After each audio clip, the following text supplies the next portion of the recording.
tell me your three top qualities you think an engineering manager should have. What do you Three think? top qualities. I think know your people and product, right? Know every member on your team. Know your directs really, really well. And know your product, because you're still an engineering leader and you need to know the product in and out, right from the beginning all the way to what happens when someone uses an API, or how do they interface with it. You need to know it in and out. That's when you'll be able to make those decisions. Otherwise you'll just become a middleman who is saying, oh hey, a customer has this requirement, let me ask my engineer what to do. You're being very ineffective that way. And people, right, you cannot deliver on greatness if you don't have the people with you. If your people are not growing, if they're not happy, and if they're frustrated under you, then there is a problem. Listen to it, right? Like, take feedback. So pay attention to both people and product. Then the second thing is curiosity. As a leader, it's very important to be curious about, why there is a certain problem in the team. Why am I not achieving high performance? Why are people leaving my team? Why are people joining and leaving within a year? Why is it that no one's, upfront about their problems? Is there enough fairness? Be curious all the time. And the third thing is, I think, empathy. That's very much necessary, especially in today's world, given everything is remote and there are so many different cultures, possibility of different cultures in your team. Can you map different languages? Can you understand people? Can you show it in action, right? Empathy is useless if you're not making it actionable. um, uh, that's how you build trust, right? By taking action on what you say and what you mean. So I would say those three are my tops. It's very hard to pick three top qualities, yeah, but I would say them. That's incredible. I think this ties into the last question on this slide, which was like, how do you build strong relationship with your team members, especially in a remote setting, right? And you've mentioned empathy. You've mentioned being able to kind of understand different cultures. Is there anything else you can do, especially in a remote setup, to build trust with somebody who you've probably never seen or you're seldomly seeing in person? Yes. So one thing I would say, and I've learned this the hard way. I've seen this in small companies.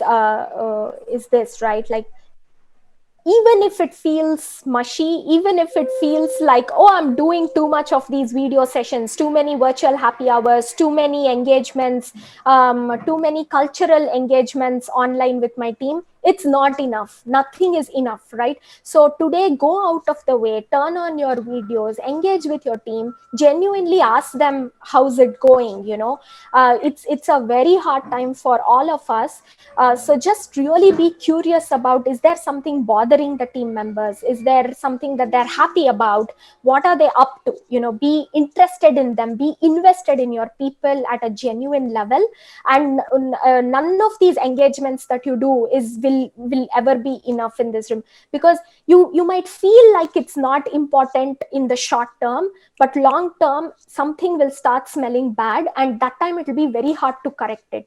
So Right. catch it early and build that culture where everyone feels like they're part of the same team. See, the thing is, engineering leadership or being part of engineering team it's more like playing basketball. Like I say this all the time, it's not tennis, right? It's not chess. It's very much a team sport. So if the leader cannot play that role of the coach, where they can make them feel engaged and feel like they're heading towards a common mission, rest assured you won't be able to deliver with the same level of productivities. So it's definitely a new normal for all of us, and get creative, find out new ways. I do a lot of things with my team just to kind of keep that engagement level, and I always feel I can do better. So that's really like the brief take on that. It's very important to build that trust, and it takes time, especially when it's remote, because you're missing that personal touch, you're missing that body language. But we'll have to figure out ways to do that, right? And I think where the buck stops is at taking action.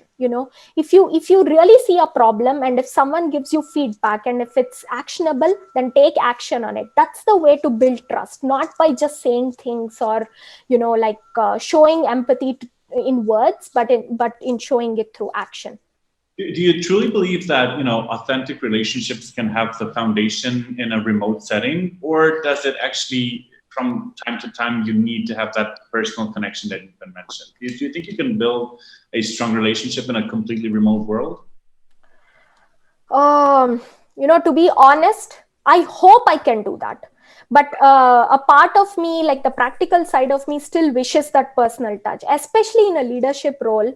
It's very important to meet the person and have that opportunity to understand them through other communication methods, right? There is so much that happens when you have lunch together, or when you talk about, or just have coffee, have a one-on-one over a coffee break, or just have a water cooler conversation. I still come from a very traditional Puritan mindset, so I feel like that's still necessary for me, and I do hope that we can get back to a world where we can have a good mix of it. But I also feel like remote's here to stay, right? So I hope that we can build that authenticity and that trust as much as possible through remote, but it can be bolstered if the world allows for it. We should be bolstering it by meeting in person, maybe at least like 3 times a year, 4 times a year, meeting the team and interfacing. That's really, I know I gave a very diplomatic answer, but that's truly my belief.